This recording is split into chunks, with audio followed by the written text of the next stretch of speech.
Bonjour à tous et à toutes. Merci en tout cas pour ceux qui sont connectés à 10h30 pétante, voilà, d'être à nouveau présents pour ce webinaire de l'agence Tease. C'est déjà, je crois, le 8e webinaire qu'on fait, donc ça passe assez vite, hein. Peut-être qu'on fera quelque chose au 10e, on verra. En tout cas, plein de surprises vous attendent. Aujourd'hui, je suis ravi de vous présenter surtout à qui on va s'adresser pour ce webinaire qui va traiter d'un sujet qui, je pense, vous intéresse énormément si vous êtes dans le business, si vous voulez vendre bien et mieux, justement grâce au digital. C'est la fin d'année, donc je suis ravi de vous présenter deux nouvelles personnes, une personne, voilà, enfin, deux personnes que je connais très bien, avec en premier lieu Cathy Kinner qui fait partie qui est l'une de nos clientes, hein, voilà, avec qui on travaille depuis plusieurs années et que je vais laisser se présenter dans quelques secondes. Et puis Audrey Meyer, qui travaille à l'agence Tease, voilà, à mes côtés depuis déjà 4-5 ans, 4 ans je crois. Audrey vous en dira plus. Voilà, 4 ans. Donc vous allez voir, ça fait plaisir d'avoir aussi de nouvelles têtes à vous présenter. Et tout de suite, je vais laisser Cathy se présenter sur son rôle, en tout cas à la confiserie Adam. Bonjour Cathy. Écoutez, merci. Bonjour. Bonjour à tous et merci de me laisser la parole et puis de m'intégrer dans ce webinaire. Donc, pour faire une rapide présentation, donc, je travaille effectivement chez Confiserie Adam. C'est une entreprise qui est spécialisée dans tout ce qui est produits dragées et chocolat. Et je m'occupe de la partie marketing et digital. Et plus précisément, disons, c'est promouvoir les produits de la confiserie en utilisant en complémentarité les réseaux ligne et hors ligne et hors ligne. Et, et après, pour tout ce qui est planification des temps forts, ce qui nous intéresse aujourd'hui, Tout à fait. ça se fait donc sur plusieurs tableaux en ligne et hors ligne, quoi. Pour résumer, on va dire rapidement les choses. Exactement, c'est vraiment ce qui nous intéresse dans votre retour d'expérience aujourd'hui, c'est finalement aussi de sortir du cadre de seulement du digital, d'Internet, et de voir comment les leviers hors digital peuvent être complémentaires dans la préparation des temps forts. Tout à fait. Merci Cathy. Audrey, je te laisse te présenter aussi pour ceux qui ne te connaissent pas. Qu'est-ce que tu fais à l'agence Tease? Oui, donc comme le disait Alexis, en effet, ça fait un peu plus de 4 ans maintenant que je suis à l'agence Tease et je suis spécialisée donc sur les réseaux sociaux où il y a pas mal d'aspects différents sur les réseaux sociaux. Déjà, il y a différents réseaux sociaux et donc différentes pratiques qui sont associées à chaque réseau, notamment Facebook, Instagram, les plus fréquents. Après, il y a des nouveaux aussi qui arrivent régulièrement, je pense notamment à TikTok. Et je travaille donc tout ce qui est la partie organique, c'est-à-dire donc ce qui n'est pas payé, donc de l'animation sur chaque réseau social. J'aide plusieurs clients dans différents domaines à animer leur page, leur réseau, et aussi toute une partie publicitaire dont on va aussi un petit peu parler aujourd'hui, notamment pour vendre. Voilà. Exactement, c'est tout à fait ça. Donc c'est ce qu'on appelle ton poste un social media manager. Voilà. Donc, si vous avez déjà entendu ce terme, cet intitulé, ou si vous l'avez jamais entendu, voilà, c'est un responsable des réseaux sociaux, des médias sociaux. Enfin, une responsable en l'occurrence. Au sommaire de ce webinaire aujourd'hui, 3 points qui sont très intéressants. On ne va pas rentrer tout de suite dans, je pense, ce qui vous intéresse le plus, hein, les bonnes pratiques, l'opérationnel, vraiment le concret, sinon ça serait trop facile et vous partiriez déjà avec les solutions, ça serait trop dommage. Non, on va d'abord aborder la partie un peu plus stratégique, en fait, qui, vous allez le voir, est fondamentale parce que si on commence par l'opérationnel sans réfléchir, c'est comme mettre la charrue avant les bœufs, on n'avancera pas et vous ne ferez pas les ventes escomptées, en fait, pour la fin d'année et pour le reste de l'année, bien entendu. Donc ça, on va en parler un petit peu quand même avec Audrey et Cathy. En deuxième point, ça sera les temps forts justement de l'entreprise. Finalement, parmi vous tous, je pense qu'il y a très peu de chances que vous soyez tous dans le domaine peut-être par exemple de la dragée, de la confiserie, hein, de la gastronomie. Je pense que vous êtes peut-être dans le retail, dans la vente peut-être de vêtements, peut-être dans du service, dans du coaching. Voilà, ça peut être assez vaste. Et du coup, voilà, comment choisir ces temps forts selon son secteur d'activité, selon la taille de son entreprise. Donc là, on illustrera avec Audrey et Cathy quelques retours d'expérience aussi très intéressants. Et enfin, en troisième partie, bien sûr, tout ce qui concerne la communication des temps forts, notamment avec les campagnes de publicité et de communication. Voilà, quel type de contenu, comment bien préparer avec un calendrier ou un rétro-planning, qu'est-ce qu'on met dedans. Et puis, bien sûr, la question sur toutes les lèvres, combien ça coûte, combien ça rapporte, est-ce que c'est facile à définir, est-ce qu'il y a un budget minimum, comment on le répartit. Voilà, je pense que si vous suivez ce webinaire, c'est aussi pour ça. Voilà. Alors tout de suite, concernant la préparation de ces opérations de fin d'année, voilà, le grand philosophe, et évidemment, comme j'ai une très mauvaise mémoire, je ne pourrais plus vous dire qui, mais il n'y a pas de bonne opération sans bonne préparation, sans bonne stratégie. C'est peut-être même d'ailleurs des militaires qui ont dit ça. Donc, pour bien se préparer, notamment en termes de stratégie, c'est tout ce qui concerne l'étude de ce que vous allez bien sûr concevoir, mais aussi à qui vous allez le diffuser. Bien sûr, si vous avez déjà une entreprise ou un business depuis quelques temps, vous connaissez, en tout cas peut-être vous pensez aussi connaître à qui vous adressez, vos différents types de clients et de prospects. Après, c'est vrai qu'ils peuvent être très différents. On a coutume de dire, et je pense que vous avez déjà entendu dans nos derniers webinaires, de les classer notamment par groupe, ce qu'on appelle des personae, ou personae, c'est-à-dire plutôt classé par profil démographique. Hein. C'est le deuxième point que vous voyez, c'est-à-dire on va essayer d'avoir un groupe de clients, par exemple les femmes entre 25 et 35 ans, plutôt urbaines, etc. etc. C'est vrai que depuis quelques temps, notamment avec Audrey qui va vous en parler, il y a une autre approche complémentaire mais tout aussi intéressante qui commence à prendre le pas et peut-être vous n'en avez pas entendu, même si ça peut paraître assez intuitif, mais mine de rien, dans notre expérience avec Audrey, et vous allez le voir aussi avec Cathy, c'est pas forcément quelque chose qu'on voit tous les jours. C'est l'approche par la motivation et par les études de marché. Est-ce que tu peux nous en dire plus, Audrey, sur voilà, cette nouvelle façon finalement de bien catégoriser, de bien cibler les prospects et les clients sur Oui, Internet, bien entendu. oui, donc en général, c'est vrai qu'on préconise de plus en plus de mener ce qu'on appelle des enquêtes auprès d'un large public pour déceler les motivations réelles d'achat du produit. C'est-à-dire qu'il faut évidemment bien construire l'enquête au départ. Ça peut être sous Google Form, hein, par exemple, une solution gratuite, ou sur des solutions un peu plus poussées, si vraiment on veut des questions un petit peu plus poussées sur Jotform notamment, je pense. Et c'est vrai que voilà, ces formulaires, il faut bien les construire en amont vous avez sûrement déjà des idées de motivation qui pousseraient les gens à acheter votre produit, mais parfois c'est vrai qu'il y a des motivations peut-être auxquelles vous ne pensez pas et pour lesquelles les clients veulent acheter vos produits. Et c'est pour ça qu'il faut bien construire l'enquête dans ce sens, en donnant quand même des pistes, en demandant au public en fait quelles sont les motivations, pourquoi vous achèteriez notre produit en priorité, en leur donnant des choix déjà selon vos Tout à idées, mais fait. aussi en leur laissant la parole. Et souvent, on a des surprises. Le public nous donne des nouvelles idées de motivation auxquelles on n'avait vraiment pas pensé. Et c'est avec ça ensuite qu'on pourra vraiment réutiliser tout ça pour les campagnes publicitaires plus tard. Il faut être vraiment très concret, avoir une idée, une motivation par publicité. Et cette enquête nous aide vraiment à axer nos publicités avec ça. Exactement, Audrey a raison. Je pense que si vous utilisez les réseaux sociaux, vous consultez la météo, on est tous un peu soumis à ces publicités plus ou moins invasives ou en tout cas plus ou moins personnalisées. Et c'est vrai que si la publicité elle tape dans le mille, on peut prendre l'exemple, on verra, hein, la confiserie Adam, mais les fêtes approchant, par exemple, l'une des motivations d'achat des acheteurs hein, de confiserie et pour l'entreprise de Cathy, ça peut être par exemple de remercier une personne en forme de cadeau, par exemple pour la remercier. Alors en fin d'année, il y a tout ce qui est fête de Noël, donc évidemment là c'est facile, mais on peut penser à des choses un peu plus subtiles, comme par exemple des cadeaux de départ en retraite, ou même je pense que Cathy va aussi nous en parler justement, par rapport à elle, les personas, les groupes de cibles qu'elle a, c'est par exemple tout ce qui est les cadeaux aux maîtresses. Et ça, c'est vrai que justement, j'avais un rendez-vous hier avec aussi une entreprise et qui m'a aussi soulevé cette chose, notamment dans cette période où la rentrée scolaire s'est effectuée.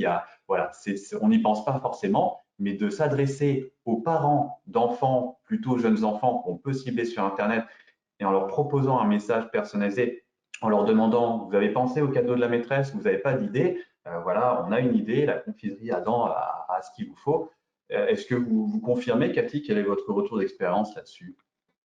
Oui, c'est juste après pour généraliser par rapport à ce que vous disiez, cadeau maîtresse et les cibles en général, ça me fait penser au fait aussi que les cibles, on peut les diviser Oui. on va dire, en permanent et en quelque chose de beaucoup plus saisonnier. Par exemple, les cadeaux Ah, maîtresses, intéressant, oui. effectivement, on va les cibler une partie de l'année, voilà, à la fin de l'année scolaire. Mm, Mais après, c'est vrai que ça va pas être une cible principale. Donc, tout du à coup, fait. ça serait peut-être ce que nous, comme nous, on fonctionne, c'est-à-dire oui, voilà, en cible, on va dire générale. Donc, voilà, pour nous, pour la confiserie Adam, c'est les particuliers, les professionnels, les associations. Et dans chacun de ces 3 groupes, gros groupes, on va sous-catégoriser. Donc, par exemple, je sais pas, Mm, pour les professionnels, on a les grandes surfaces, les petites boutiques, etc. Et après, comme les cadeaux maîtresses, les maîtresses, ça peut être mhm, un sous-groupe qu'on va mhm. travailler effectivement différemment que D'accord, pendant une et une période, ouais, partie tout à fait. voilà, c'est ça.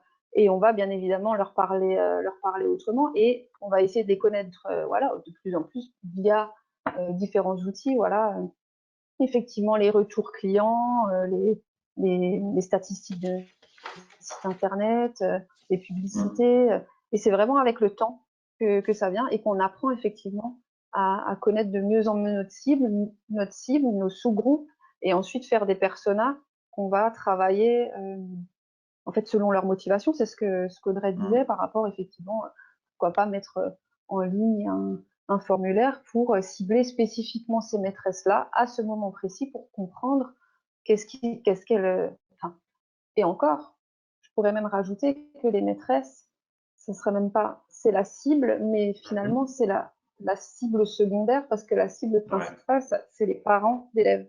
Donc après, c'est c'est ça, encore le travailler consommateur d'une autre final, tout à fait. Ouais, ouais, ouais, exactement.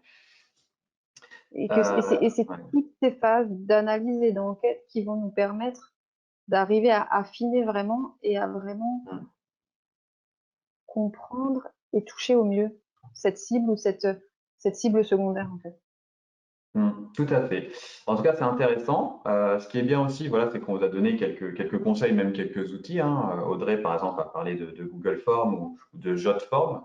Ça s'écrit Mmh. Jotform, qui est aussi un très bon outil. Et après, c'est vrai que c'est idéal pour capter de la donnée finalement. Alors, grâce à l'enquête, voilà, est-ce que, voilà, quelle C'est tranche ça. d'âge avez-vous, quelle est votre profession, quelles sont vos motivations, tac, tac, tac. Et après, on peut en effet demander l'email et ça permet aussi de capitaliser hein, sur l'enquête que vous avez effectuée pour constituer une base email qualifiée. Et on va voir qu'une base email qualifiée, c'est bien non seulement bah, pour des leviers comme les emailing, mais pas que. Quand on fait de la publicité, il faut savoir que Google, Facebook ou autres peuvent exploiter en fait ces bases email en les identifiant et puis en allant chercher bah, des personnes qui vont aussi ressembler hein, à cette base email et donc qui sont des prospects potentiels. Alors maintenant qu'on a défini un peu, bien entendu, un bout de la stratégie et puis surtout à qui on va s'adresser, voilà. Maintenant, différentes actions peuvent être déployées. Euh, alors, Audrey, je crois que tu connais quand même bien, parce que ça c'est presque ton quotidien hein, avec les personnes avec lesquelles tu travailles. Toi, qu'est-ce que tu préconises généralement en fonction des temps forts? Quelles actions sont intéressantes, en particulier sur les réseaux sociaux, mais pas que? Bah, c'est vrai que le premier axe, comme il y a sur la présentation, ça va être le concours. C'est un des premiers axes qui peut être assez facilement mis en place pour faire Mhm. parler de la marque, pour faire connaître peut-être un nouveau produit et surtout pour faire plaisir aussi, bien sûr, ça joue dans l'image de marque. Donc des concours, bah, concrètement, ça peut être très facilement mis en place sur une page Facebook, sur un compte Instagram, etc. Peu importe le réseau social, avec une mécanique très simple de commentaires, participation par commentaire. C'est la mécanique la plus basique et la Mhm. moins coûteuse en temps et en ressources. Après, ça peut aller aussi plus loin pour des temps forts comme Noël, par exemple. On Mhm. peut utiliser des outils externes comme Social Shaker par Ouais. exemple, c'est une solution payante, mais qui permet de créer des jeux marketing beaucoup plus poussés, avec des mécaniques toutes faites et facilement personnalisables, comme des calendriers de l'Avent avec un jeu tous les jours, Hmm. des jackpots. Voilà, il y a vraiment beaucoup de Ouais, c'est mécaniques ludique. différentes Hmm.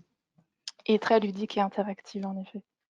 D'accord. Vous, Cathy, vous avez déjà fait l'expérience de concours. Quelle est votre, voilà, quelle est votre opinion là-dessus? Est-ce que c'est pertinent? Est-ce que c'est bien d'engager sa communauté? Est-ce que c'est suffisant pour générer des ventes?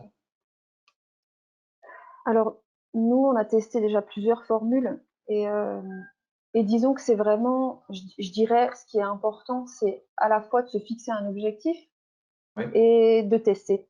Donc, par oui, exemple, pour rebondir sur ce que Audrey disait par rapport au calendrier de l'Avent, on a testé ça sur Facebook. Donc, on a organisé tous les jours, il y a un lot à gagner, il fallait s'abonner, interagir, écrire un commentaire, inviter un ami. Et on s'est dit, voilà, notre objectif, c'est de convertir, etc. Et en fait, ça n'a pas fonctionné comme on le souhaitait. On s'est rendu compte que effectivement, les interactions, l'engagement étaient là sur le jour J, sur toute la durée du calendrier de l'Avent. Mais c'est vrai que ça s'est arrêté aussi vite que ça a commencé. Donc au final, on s'est rendu compte que c'était plus une action de visibilité qu'une action de conversion. Et ça d'accord. nous a permis de vraiment tester et de voir au fur et à mesure de l'avancement d'autres tests, parce que finalement, on s'est dit pourquoi pas essayer autre chose pour convertir, donc avec un calendrier de l'avant, parce que d'habitude on faisait des promotions. Et au final, avec ce test-là, on s'est rendu compte que les promotions restent vraiment le vecteur pour notre communauté, pour notre D'accord. cible, qui Intéressant, ouais. convertit le mieux. Hmm. Donc en fait, c'est vraiment, je pense que les actions de communication sont à mettre en corrélation avec la Ouais. cible. Parce qu'après, les calendriers de l'avant pour d'autres types d'entreprises peuvent très bien fonctionner. Hmm. C'est pas que ça n'a pas fonctionné chez nous, mais c'est que l'objectif attendu n'a pas été rempli. Très bien. Ok, Mais très ça a quand même intéressant comme, fonctionné au niveau ouais. ponctuel de la visibilité, voilà. Hmm. Ouais, très intéressant comme Mais il expérience. faut C'est vrai que tester. voilà, il faut tester une fois, C'est parfois deux ça. fois, hein, Ouais, et voir si ça correspond à c'est ça. l'objectif que vous êtes fixé. Alors évidemment, on a tous des objectifs de vente, hein, de chiffre d'affaires, mais parfois il y a des Tout à fait. sous-objectifs aussi qui sont nécessaires pour atteindre ces objectifs, et ça peut passer par la notoriété, par aussi des éléments de rassurance, des témoignages clients. Ça peut être bien aussi d'essayer d'obtenir des témoignages C'est pour ça. justement rassurer ces nouvelles personnes qui ne vous connaissent pas et qui ont aussi été prescrites par vos clients actuels. En tout cas, oui, Ou très effectivement, intéressant. corréler ce Mm. concours à peut-être une promotion. Donc ça, à voir Tout à fait, cette les deux sont année-là possibles. pour Ouais. Noël, d'essayer de corréler ça. Ouais. Mm. Je rappelle juste que j'ai laissé un message voilà, dans le chat. Vous pouvez poser vos questions à n'importe quel moment. Bien sûr, on les abordera vers 11h15, puisque le webinaire se termine vers 11h30, enfin, se terminera à 11h30, je respecte les délais. Donc voilà, n'hésitez pas à poser vos questions, nous les aborderons et ça sera avec plaisir que Audrey, Cathy ou moi-même en tout cas y répondront. Voilà, si c'est par rapport à vous, votre entreprise, votre secteur d'activité ou des questions plus larges, il y a la stratégie, en tout cas voilà, avec plaisir. Donc les actions de com, on les a vues, une partie en tout cas qui sont intéressantes, il y en a beaucoup, on peut parler du teasing évidemment, on ne va pas s'attarder là-dessus, mais voilà, il y a plusieurs façons justement d'aborder la chose. On va passer maintenant au deuxième point, puisque c'est quand même des éléments qui sont de plus en plus intéressants. Voilà, finalement, la question qui se pose aussi, c'est, OK, préparer un calendrier, tout ça c'est bien, mais quel temps fort en fait pour mon entreprise? Surtout si vous travaillez dans une petite entreprise, vous avez peu de ressources, voire que vous êtes seul. Et ça, c'est un contexte voilà, en tant que chargé de clientèle, je vois souvent, quand on est un peu seul, qu'on manque de ressources, on ne peut pas tout faire. Bon, la journée mondiale de la frite, c'est sympa, mais est-ce que j'ai vraiment envie de préparer énormément cette opération? Je crois que c'est le 1er août d'ailleurs. Voilà, comment les prioriser, quel investissement et comment faire là-dessus? Et est-ce que ça dépend en effet de mon secteur d'activité, voire de mes cibles, en fait, voire des deux? Voilà, vous avez entendu parler de beaucoup de temps forts. Je pense que je vais demander à Audrey et Cathy de partager justement un peu leur point de vue là-dessus. On va commencer par Cathy pour réinverser. Vous, Cathy, justement, vous êtes dans une situation aussi où voilà, vous devez prioriser certains temps forts. comment vous fonctionnez l'année par rapport à cette sélection? Voilà, est-ce que vous en priorisez? Est-ce qu'il y en a que vous-même vous ne faites pas du tout? Voilà, comment vous faites? Effectivement, on priorise parce que du coup, ce que vous disiez, on est donc une PME et, Mhm. et donc je pars du principe que je préfère faire moins, mais mieux. Donc pour nous, Ouais, schématiquement, on a 3 gros temps forts dans l'année qui sont Pâques, Noël et le Black Friday. d'accord. Ah, le Parce qu'en Black fait, Friday, les c'est autres, intéressant, c'est hein. ouais, ça c'est, bah, c'était aussi un test qui a fonctionné. Ouais. Ah, Et donc, du coup, voilà, parce qu'effectivement, il y a d'autres temps forts, mais ça nécessite beaucoup de travail en amont. mhm, Et petite équipe, pas beaucoup de temps. Et donc, mhm. du coup, on préfère vraiment tout miser sur ces 3 temps forts-là, en sachant qu'on travaille nos 3 cibles, particuliers, professionnels, associations. Donc, c'est énormément de travail en amont, donc 6-7 mois euh, de travail à Ah oui, réaliser. Et on anticipe tout pour que, ouais. euh, pour que tout soit cadencé en bon moment. Donc c'est vraiment optimiser au mieux ces temps forts-là qui convertissent, qui sont les plus pertinents pour notre secteur, à la place de d'être partout et de ne pas le faire correctement, Ouais. en fait, tout simplement. Et concrètement, par exemple, si on prend Noël qui va Mhm. arriver, voilà, comment vous vous préparez pour Noël, justement pour cette communication? Alors, ce que je disais en introduction, c'était donc nous, on travaille en ligne et hors ligne, donc sur les supports, Mhm. les 2 types de supports, donc papier et digitaux. Et donc, ce qui se passe, c'est que il y a donc 6-7 mois à l'avance, on prépare voilà, nos objectifs selon les cibles. Et après, on cadence, c'est-à-dire par exemple, on commence avec un catalogue papier qui va être envoyé à notre première base de données. Je sais pas, on va commencer par les associations. Puis Oui. ensuite, il y aura les professionnels parce que tout ça, c'est un timing très différent. Toutes nos 3 Mhm. cibles ont des timings vraiment extrêmement Oui, différents. on va dire par Et exemple après, les on active particuliers les consomment supports. plutôt. Ouais, d'accord, ok, ouais. C'est ça. Et les professionnels, voilà, faut leur parler 6 mois, 5-6 mois en avance. Ouais, Les en plein associations, été c'est pour plutôt Noël. avec ça. Voilà, c'est ça. Et donc, du coup, il faut vraiment être à temps. Donc, j'essaye de préparer tout en avance pour ensuite activer tout au bon moment et que ça Mhm. soit complémentaire. Et après, bien D'accord. évidemment, selon les cibles, il y a des arguments différents. Il y en a un qui va vouloir parler, je sais pas, de livraison offerte, l'autre, Mhm. c'est sur le service, etc. D'accord, ouais, ouais, les éléments finalement les motivations d'achat aussi, enfin même qui vont finaliser l'achat, peuvent C'est être ça. différents selon le groupe. Tout à fait. D'où l'importance de bien préparer la phase d'avant Eh oui, en voilà, connaissant, pour connaître notre cible, savoir voilà, exactement. ce qui est important pour eux, etc. En fait, c'est la boucle pour que tout soit bouclé. En fait. Exactement, c'est vrai, c'est vrai. Audrey, toi, voilà, dans ta gestion quotidienne, mais je dirais toute l'année, pour nos clients et aussi sur la communication des réseaux sociaux ou autres d'ailleurs, comment tu fonctionnes par rapport au temps fort? Je pense qu'un peu pareil que Cathy, quand même, selon évidemment les clients, on va définir des temps forts principaux, mais ça n'empêche pas pour autant d'avoir voilà, des petites opérations, voire même qui peuvent être aussi quotidiennes. Qu'est-ce que tu conseilles, par exemple, à nos auditeurs là-dessus? Oui, c'est vrai que les temps forts, bah, forcément, comme disait Cathy, ça va dépendre beaucoup déjà du domaine du client, voilà, de la marque. Donc forcément, pour une confiserie, ça va être Pâques, évidemment. Pour des fleurs, on va se concentrer vraiment sur la Saint-Valentin pour l'aspect Mhm. commercial. Voilà, il y a vraiment forcément toujours des temps forts à ne pas louper selon le domaine dans lequel on est, ça de toute façon. Et c'est vrai qu'après, donc moi, comment je fonctionne avec les différents clients, c'est que j'ai déjà un tableau, un calendrier de tous les temps forts qui existent dans l'année, tous les mois, etc., que je Mhm. regarde régulièrement pour anticiper justement les temps Exactement. forts qui arrivent, ne pas être au courant juste la semaine d'avant, voilà, qu'il y a une opération qui arrive. Donc c'est vraiment anticiper là-dessus plusieurs mois avant dans mon planning. De toute façon, c'est tous les mois, on regarde les temps forts qui arrivent pour Oui, préparer les plannings, les opérations, d'accord. etc. Et c'est vrai que ça dépend aussi des objectifs des clients. Il y a des clients, c'est vraiment vendre en e-commerce, etc. Oui. Donc là, on va s'axer beaucoup sur les temps forts commerciaux, type soldes, Black Friday, French Days, Cyber Monday, etc. Et après, à côté, par contre, si on veut faire ainsi un petit peu de notoriété, si on veut les conseiller aussi pour animer organiquement, ça va prendre un petit peu moins de temps. C'est juste, par exemple, faire une publication à propos d'un temps fort un peu plus anecdotique peut-être, mais typiquement les journées mondiales, voilà, comme on voit là dans la présentation, la journée mondiale de la photographie, ça peut être conseiller aux clients de partager une photo, une jolie photo, faire un concours photo, peut-être des produits, etc. C'est quelque chose qui prend moins de temps, qui a besoin de moins d'anticipation, qui peut être fait, voilà, moins de ressources coûteuses et humaines.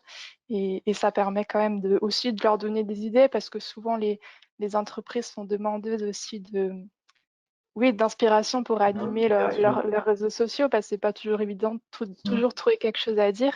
Et oui. Et souvent, voilà, ça aide aussi là-dessus. À ce sujet, puisqu'on parle, finalement, on commence à parler de ce qu'on appelle je me suis un peu avancé, excusez-moi. Je croyais qu'on allait aborder le contenu, mais c'est pas grave. Euh, En fait, on a déjà un peu abordé finalement lesquels choisir. Voilà, en fonction du secteur d'activité. Alors, je pense que c'est une question que vous pourrez avoir. Vous pouvez d'ailleurs poser hein, si vous voulez qu'on traite votre cas particulier, c'est avec plaisir. Mais c'est vrai que voilà, on l'a vu en fonction du secteur d'activité dans lequel vous êtes, les temps forts seront différents, la communication sera évidemment différente. Il faut savoir que par rapport notamment à la vente en ligne, quand on prend aussi les derniers chiffres hein, en 2021, qu'on les compare notamment alors, si on les compare aussi à 2019, parce que c'est quand même 2020 étant une période spéciale, si je rappelle quelques chiffres qui sont très intéressants, le montant des ventes en e-commerce, hein, les montants des ventes en ligne en France en 2021, donc là c'est déjà plus de 100 milliards, on est à 112 milliards d'euros qui ont été dépensés. Donc, ça fait une augmentation de 8,5% par rapport à 2019. Donc, on voit que le commerce en ligne, bon, évidemment, on n'est plus sur des augmentations à deux chiffres, mais ça reste très dynamique. Après, voilà, c'est vrai qu'il y a des secteurs qui sont plus adaptés ou alors que les consommateurs ont plus pris en compte dans leur consommation de tous les jours. Par exemple, le premier secteur d'activité en termes d'utilisation du e-commerce, ça va être, bon, sans surprise, j'ai envie de dire, c'est l'habillement, c'est la mode, avec plus de 54% hein, des Français qui ont déjà acheté.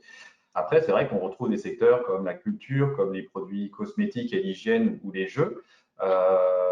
Bizarrement, il y a aussi des secteurs qui sont, on pourrait penser finalement, dans les premiers comme la technologie. C'est pas un secteur sur lequel forcément on va toujours commander en ligne, hein, c'est autour des 30%, c'est-à-dire qu'on aime bien, parce que ça c'est presque ton quotidien, qui ne consomme pas régulièrement la technologie. Et après, on retrouve quasiment bon, tout le reste, hein, toute la décoration de la maison, les services, et puis des éléments aussi comme de consommation gastronomique, hein, de dégustation, comme la confiserie à dents, voilà, entre 20 et 30%. Donc, on voit qu'il y a des différences. Après, c'est vrai que selon le secteur d'activité, bon, là, on l'a abordé sur les temps forts. Comme Cathy l'a aussi dit, hein, ça va passer par du test, bien entendu, pour voir qu'est-ce qui fonctionne, avec un peu d'intuition aussi. C'est pour ça aussi qu'on vous conseille de faire des enquêtes, voire de chercher des études qui ont été réalisées, hein, parce que finalement, Google est un excellent ami. C'est vrai que nous, quand on prépare des enquêtes ou qu'on a une intuition, on essaye de voir si des personnes se sont déjà posé la question. Donc, on va demander à Google. Et c'est vrai que ça peut, dans certains cas, bien marcher ou faire une bonne préparation. Voilà, donc c'est cette partie que je voulais, que j'avais un peu avancé, mais qui faisait un peu aussi transition avec la partie précédente. Donc on a beaucoup parlé évidemment des temps forts, évidemment lesquels choisir, mais derrière, comment de façon concrète on va pouvoir les exploiter dans nos campagnes, dans les campagnes, on va dire de communication aussi de publicité que vous allez déployer pour cette fin d'année et pour le reste de l'année. C'est vrai que Audrey a parlé beaucoup de façons de communiquer. Est-ce que tu peux nous en dire plus un petit peu sur des bonnes pratiques en termes de contenu, vraiment des conseils, je pense, assez concrets qui peuvent être pertinents pour nos auditeurs. Voilà, toi, en 2021, en particulier hein, sur les réseaux sociaux, mais pas que, parce qu'on va des réseaux sociaux vers un site internet, vers ce qu'on appelle des landing pages, etc. Qu'est-ce qui fonctionne bien en fait en termes de contenu? Oui, c'est vrai que le contenu visuel, notamment, il y a le contenu rédactionnel, mais aussi visuel, notamment sur les réseaux sociaux, mais comme tu l'as dit, c'est valable pour tout ce qui est digital, hein.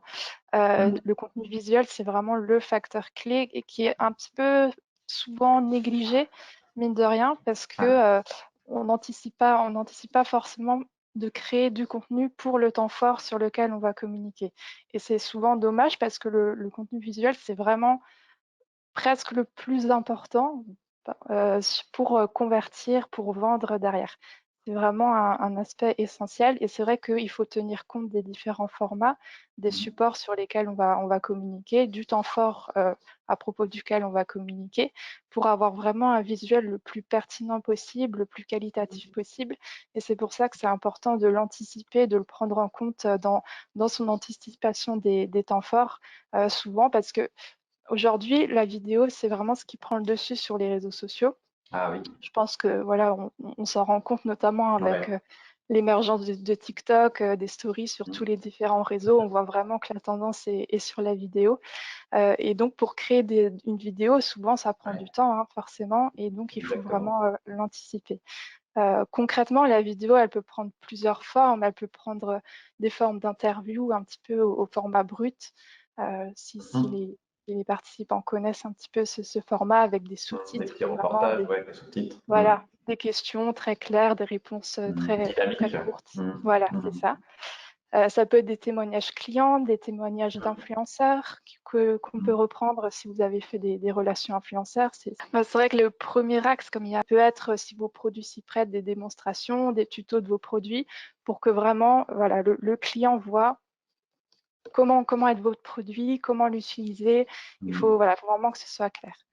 Et les Et coulisses aussi, les coulisses des oui, les entreprises. C'est vrai que moi, coulisses. sur TikTok, enfin, c'est bizarre, mais ce qui buzz ou ce qui marche vraiment bien, ça va être, je sais pas, les chauffeurs routiers, voilà, ils montrent leur travail de tous les jours, alors que finalement, on se dit, bah, peut-être, c'est bon, ils roulent sur la route, mais ils font de l'audience. On voit aussi beaucoup d'usines, beaucoup chinoises pour l'instant, mais ça commence à venir en Europe, en France. Bah, comment ils fabriquent, bah, par exemple, on pourrait penser aussi à Cathy, hein, la fabrication de dragées. Finalement, on voit toujours, enfin, le consommateur voit toujours que le produit fini. Et maintenant, ce qui commence à être intéressant, c'est de se dire, mais comment est conçu ce produit? Alors, quand on travaille dedans, on peut se dire, bah, il n'y a rien d'intéressant, mais en fait, c'est très, très intéressant et on voit que ça marche bien. Euh, Vous, Cathy, oui, pardon, Audrey? Non, oui, non, je voulais rebondir là-dessus. C'est vrai que Hmm, même si vous êtes une entreprise qui peut pas forcément tourner en coulisses, ça peut arriver. bien sûr. Mais c'est vrai que même rien que le fait de montrer, ce qui marche beaucoup en ce moment, ce qu'on voit beaucoup, c'est les entreprises qui filment leur boxing, en fait, ils appellent ça, c'est-à-dire comment ils envoient leurs produits. Ça donne Ouais. un petit côté artisanal, un petit Hmm, côté proximité et transparence aussi. Voilà, on voit ce qui est mis dans l'enveloppe, comment c'est fait, par qui, c'est des vraies personnes qui sont derrière.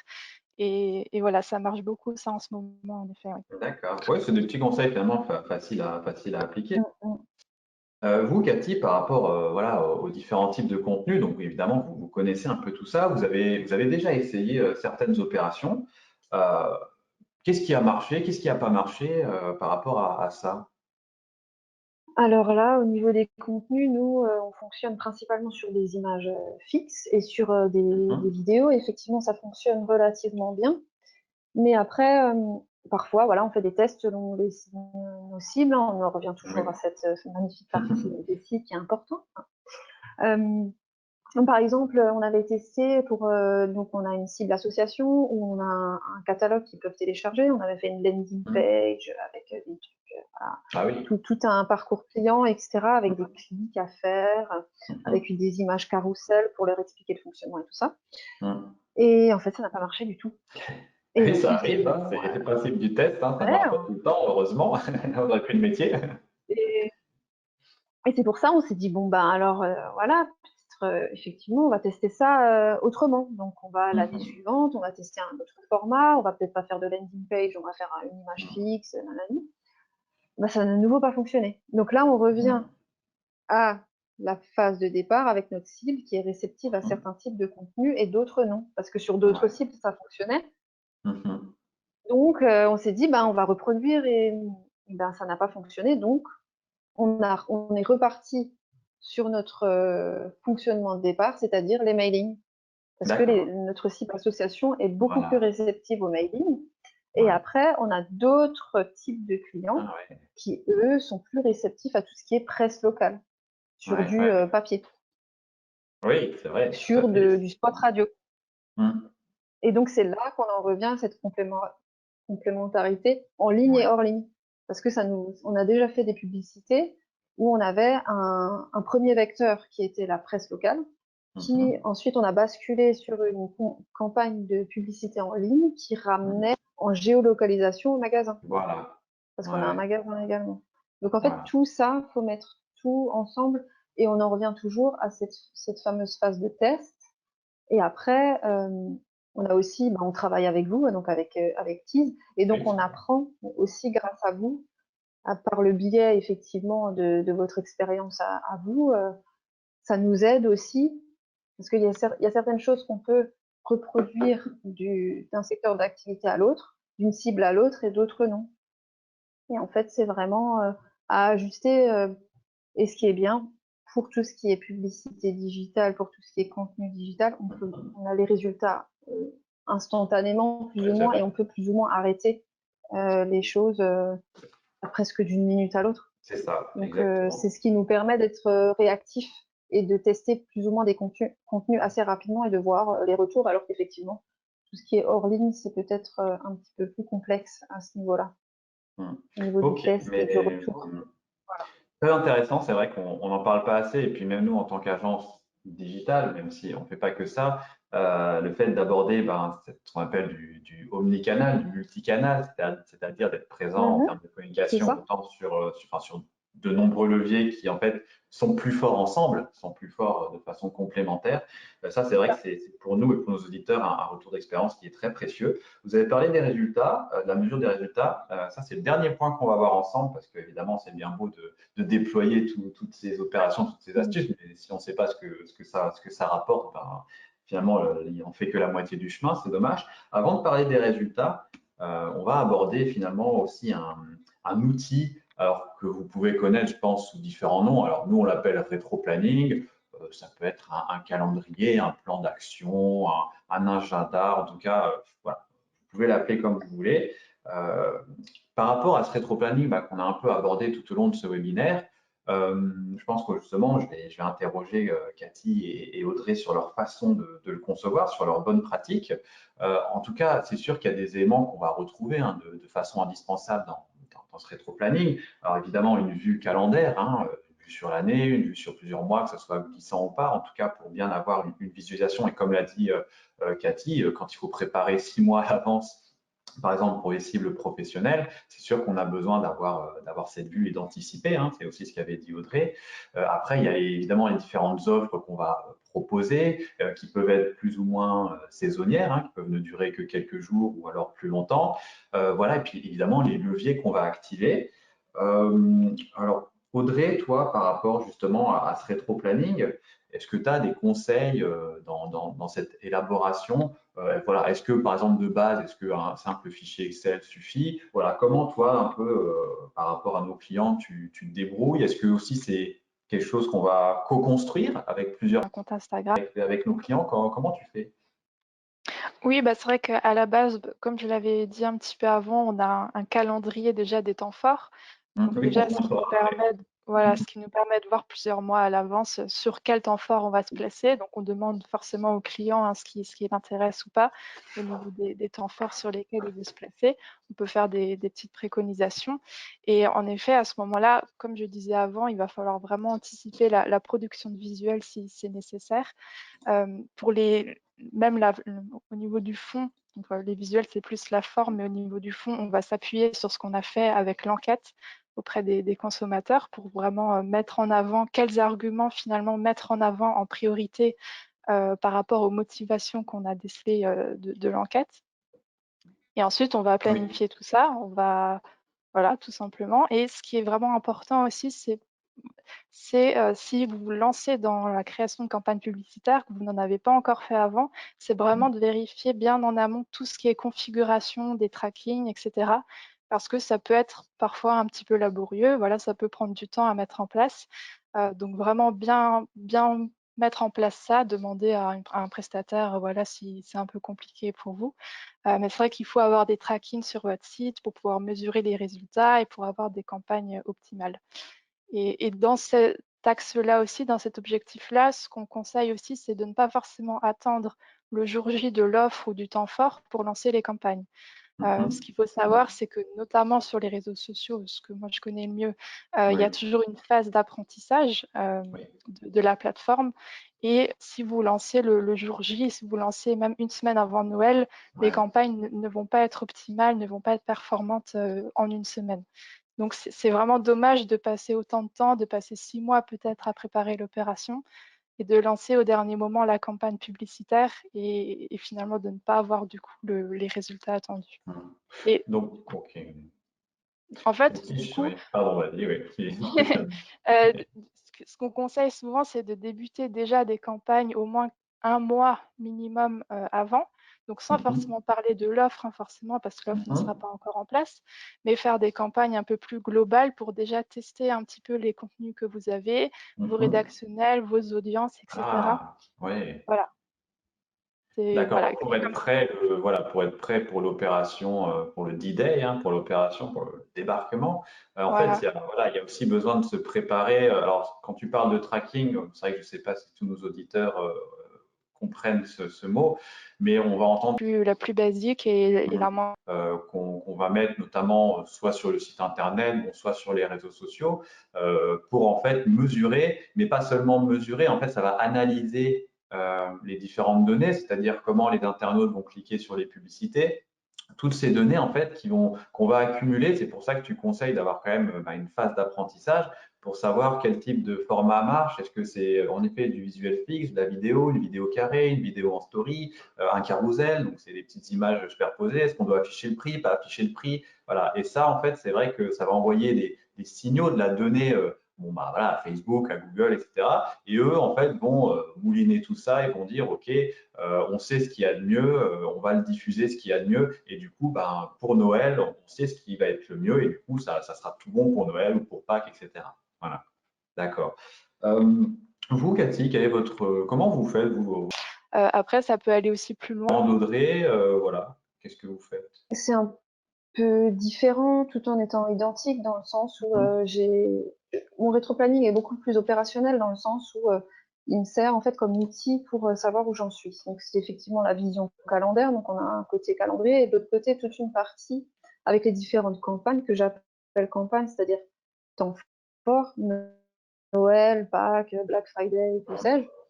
Et après, dans chacune de ces cases, je détermine les tâches et je déroule. Et après, pour que je puisse avoir une vision, pour savoir la date butoir, et oui. ensuite anticiper pour que moi, je puisse vraiment, ça me fait un outil de travail, et en même temps, ça me permet de calculer plus ou moins les marges. Voilà, Noël, c'est 25 Mhm, décembre, et donc du coup, vu que je travaille sur les 3 cibles en même temps, que je puisse voir, parce que mon calendrier, mon rétro-planning, c'est un calendrier de 1 an en avance, mhm.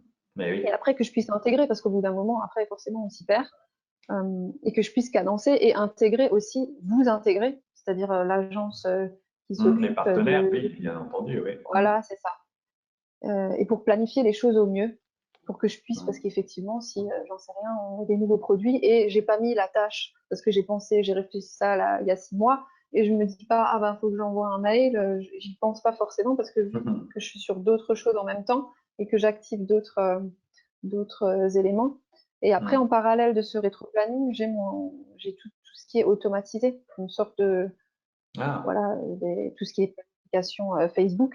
J'ai un calendrier aussi séparé où j'ai mes planifications qui s'automatisent et tout, d'accord, vous pour que tout programmez fonctionne ensemble. les postes, par exemple, c'est C'est ça? ça. D'accord, Tout ce très que bien. je Oui, peux ça peut se programmer en connecter. avance, Mhm, voilà. Et en fait, c'est toute une question de organisation, oui. anticipation, structure. Pour moi, c'est ça. D'accord. Voilà. Ok, bah, très bien. Merci pour vos deux retours d'expérience sur Retroplanning. J'espère que ça vous donne aussi voilà, quelques billes. Alors, je pense que vous en avez déjà conçu, mais si ça peut aussi vous donner quelques indications. D'ailleurs, si vous avez des questions sur Retroplanning, des exemples de modèles que vous souhaitez, n'hésitez pas à donner Créer des jeux marketing beaucoup plus effet, aussi de de préparer aussi tout ce qui est budget, hein, voilà, comment on peut préparer cet investissement. Alors, c'est une partie qui est évidemment importante, puisque la question principale, en général, qu'on entend très souvent, c'est voilà, combien ça coûte, alors qu'en fait, la question devrait être combien ça va rapporter. Bon, ça, vous l'avez entendu 10 000 fois hein, quand on est communicant, mais c'est vrai que c'est pertinent. Est-ce que, par exemple, il y a un budget minimum, ça c'est intéressant. Euh, Vous, Cathy, par rapport au budget, comment vous faites, notamment quand on va évoquer les temps forts principaux, hein, vous avez évoqué Mhm. Noël ou Pâques, qui est vraiment, en tant que chocolatier, évidemment, un temps fort important. Comment vous vous préparez ces budgets, voilà, comment vous investissez, comment faites-vous?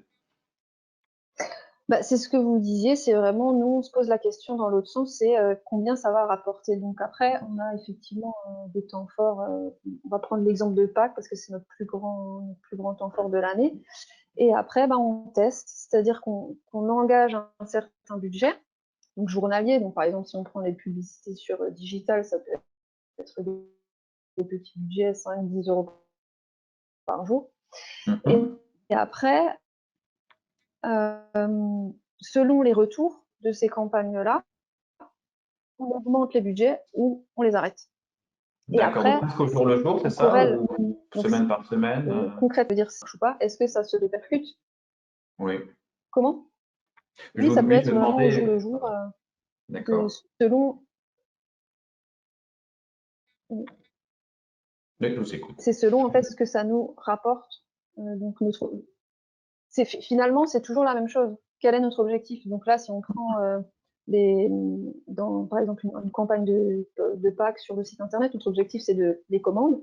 Donc est-ce que la publicité va se répercuter en commande sur notre site internet? C'est tout Bien sûr. simple. Et si D'accord. ça se répercute en commande, on augmente les budgets parce qu'on a une certaine corrélation, parce qu'on le voit, on le voit rapidement, je sais pas, dans la journée. Si maintenant on active une publicité et on a à la place de 10 commandes par jour, on en a 50. Mhm. Voilà, c'est très. Et Oui, après, on voilà. peut faire des trackings, c'est ce que Audrey évoquait un petit peu plus tôt pour faire schématiquement les choses. On arrive à voir avec certains indicateurs sur des statistiques, voir d'où le trafic vient, etc. Donc, Mhm. on arrive à voir ce qui fonctionne et ce qui ne fonctionne pas. Et c'est comme ça qu'on ajuste notre budget, en fait, tout simplement. C'est selon les résultats, hein. D'accord, ok, Et bah, après, c'est bien très évidemment, selon intéressant. certaines campagnes, on a des budgets qui sont prédéfinis. Par exemple, Oui. Ah, pour Pâques, on va se dire, on va investir plus parce que c'est notre temps fort le plus important, ce qui sera moins sur, je sais pas, la Saint-Valentin. Où on va plutôt se dire, on teste sur certaines cibles où on aura un budget, je sais pas, moindre, mais c'est des budgets journaliers hmm. D'accord, qu'on ouais. intègre ou pas. D'accord. Toi, Audrey, la réponse à la question combien je dois investir ou quel est le minimum ou quel est le meilleur investissement, qu'est-ce que tu dirais? Ouais, c'est vrai que c'est un petit peu le même principe que Cathy vient d'évoquer. C'est vrai que c'est ce principe d'équilibre un petit peu. Donc forcément, sur les plateformes publicitaires, il y a toujours un minimum euh, qui est, par exemple, de Facebook. Pour Facebook, c'est 1 € minimum par jour pour Ça va. chaque audience qu'on veut cibler. Donc c'est très minime. Ah Mais c'est oui. vrai qu'on essaye quand même de mettre un petit peu plus dès le départ parce que souvent, si on met que le minimum, c'est compliqué d'obtenir vraiment des résultats représentatifs. Ah oui, oui, forcément, oui. Donc on essaye de mettre, voilà, d'où l'intérêt aussi de commencer des campagnes hors temps fort un petit peu avant, déjà pour Mhm. tester un petit peu un budget un peu minimum, donc par exemple 5 Mhm. € par jour, comme disait Cathy juste avant. Et ça permet déjà d'avoir une idée un petit peu du retour sur investissement, c'est-à-dire avec 5 € par jour, bah, je vais voir combien je vais avoir de clics, combien je vais avoir de ventes, pour quelle valeur de vente, etc. C'est vrai qu'avec bah, ce qu'on parlait avant, les trackings sur le site, avec les plateformes, que ce soit Google, Facebook, Instagram, etc. C'est très facile à voir très rapidement les résultats, au jour le jour quasiment. Donc c'est vrai qu'on peut très vite adapter et avoir en fait cette phase de test, c'est aussi important pour ça, pour voir après C'est pertinent, est-ce que c'est bien d'engager? investir. En général, on peut investir, ça va booster. Si on a une offre, une promotion, etc., Mhm. ça va booster, ça va encore plus améliorer le retour sur investissement. Mais c'est vrai qu'avoir déjà une première idée de combien ça peut rapporter environ avec un budget Ah, minimal, c'est ça, ça oui. permet de, voilà, de faire aussi une conclusion pour voir si vraiment ça vaut le coup, si on peut investir encore plus, ça va rapporter encore plus. Et c'est vrai quasiment au jour le jour, on regarde les résultats, le retour sur investissement, et après on adapte les budgets comme disait Cathy. Si vraiment on voit que c'est pas du tout rentable au bout de plusieurs semaines ou plusieurs jours même déjà, on va peut-être baisser un petit peu le budget, peut-être pas l'arrêter complètement. On va le baisser pour voir si ça améliore la rentabilité. Si la rentabilité est très bonne, on va encore plus augmenter les budgets Eh pour oui. avoir encore voilà, de meilleures ventes. D'accord. Ok. Il reste 10 petites minutes et encore même pas. Donc, on va terminer justement, peut-être tout rapidement sur les résultats. Et puis après, on va bien sûr écouter vos questions. Je vois qu'il y en a déjà quelques-unes. En tout cas, c'est super. Mais merci à vous. Voilà. Pour conclure un petit peu sur justement cette analyse de résultats. Alors voilà, Cathy l'a dit, hein, en tout cas pour la confiserie Adam, l'objectif, c'est simplement le nombre de commandes, hein.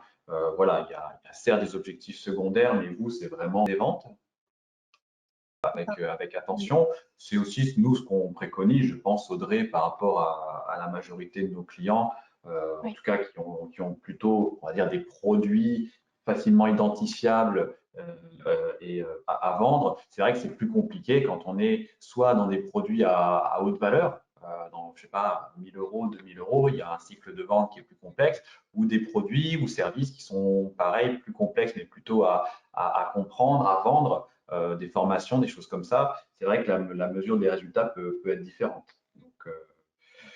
Donc voilà, voilà, ça, on l'a déjà abordé, donc je ne vais pas forcément m'attarder là-dessus parce que j'ai hâte aussi de traiter vos questions. Juste avant ça, on en a parlé, voilà, Audrey en a parlé et voilà, c'est quelque chose qu'on souhaite aussi vous offrir en bonus. Pour ceux qui suivent déjà nos webinaires avec attention, vous connaissez déjà notre application de calendrier marketing, social media. En tout cas, voilà, vous tapez juste sur votre téléphone en recherchant une application, le calendrier marketing, le calendrier Tease. Et c'est vrai que vous l'avez vu avec Audrey et Cathy, c'est un indispensable en fait pour préparer ces temps forts. C'est très pratique. Alors, vous savez évidemment, vous connaissez les dates du Black Friday, etc. en avance, donc déjà c'est pratique. Mais on peut parfois découvrir des moments qu'on ne connaissait pas et finalement qui peut être très intéressant. Moi, je pense par exemple, je crois Audrey, au 24 juin, si je ne me trompe pas, qui est la journée De l'Alsace. internationale de l'Alsace, voilà, l'Alsace Fan Day. Et donc, si vous avez une entreprise en Alsace, bah, c'est sympa quand même de pouvoir communiquer voilà, sur son identité quand même régionale. Donc voilà, il y a peut-être des petits trucs comme ça que vous ne connaissez pas. Et en tout cas, on est ravis de pouvoir vous partager ce calendrier. Alors, super, en tout cas, on a des questions, donc on va prendre les quelques minutes restantes pour les aborder et je vais laisser notamment Audrey, bien sûr, et Cathy y répondre. Voilà, donc on a une question d'un Alexis, hein, Alexis qu'on connaît bien d'ailleurs. Alexis, merci de ta question. Alors, dans le but de préparer le Black Friday, par exemple, est-ce qu'il est plus intéressant de diffuser des campagnes pendant l'événement, c'est-à-dire là où il y a quand même beaucoup de concurrence, ou bien de préparer des campagnes en amont qui récoltent des données et après de diffuser uniquement que des campagnes, alors ce qu'on appelle de reciblage, c'est-à-dire des campagnes qui vont se diffuser uniquement à ceux qui ont vu soit le site internet, soit déjà les campagnes précédentes, afin d'avoir un budget, on va dire, plus faible. Alors, je pense que c'est un peu plus technique. Toi, Audrey, qu'est-ce que tu dirais de ça? Qu'est-ce que tu préconiserais? Bah, c'est vrai que comme j'en avais parlé un petit peu avant, c'est toujours bien de préparer en amont, donc déjà de faire une campagne un petit peu avant, même déjà pour annoncer que ça arrive, etc., pour profiter en effet des coûts plus faibles. C'est vrai que quand il y a beaucoup de concurrence, beaucoup d'annonceurs en même temps sur une période, les coûts augmentent sur les différentes plateformes. Donc c'est vrai que c'est une très bonne question parce que c'est vrai que pendant le Black Friday, les coûts vont augmenter et la rentabilité sera peut-être un petit peu moins bonne. Donc c'est vrai que faire une campagne avant, c'est une bonne idée pour gagner en notoriété, pour toucher un maximum de personnes à moindre coût pour annoncer cet événement. Après, je pense que c'est quand même intéressant de diffuser les publicités pendant l'événement, rien que pour tester, pour voir les résultats. Si vraiment on voit à ce moment-là que c'est beaucoup trop cher, il est toujours temps d'arrêter. Voilà. Si la Oui, rentabilité n'est c'est pas au vrai que la rendez-vous. concurrence peut être parfois, nous on le voit en fin Oui, d'année, hein, je veux dire, si on compare, je sais pas, le mois de janvier ou le mois d'août qui sont des mois creux avec des mois, typiquement novembre-décembre, on est sur des ratios qui peuvent être x2, x3, enfin ça peut être assez important, c'est ça?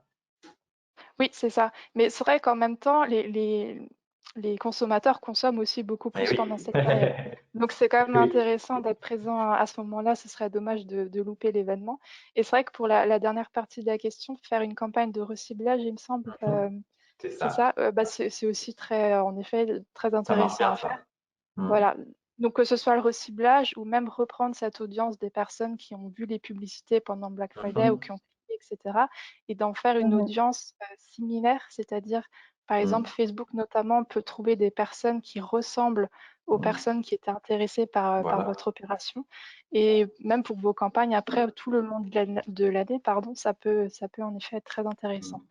Et si je me trompe pas, par exemple, avec la confiserie Adam, avec Cathy, nous, en fait, vu qu'on a commencé déjà il y a 2 ans à faire des publicités sur les réseaux sociaux, maintenant, par exemple, pour Noël ou pour Pâques, en fait, on utilise une audience des acheteurs de l'année dernière, par exemple, hein, voilà, les acheteurs Oui. de Pâques de l'année dernière, bah voilà. Alors évidemment, Cathy peut aussi les utiliser par rapport à l'envoi d'emails, hein, etc.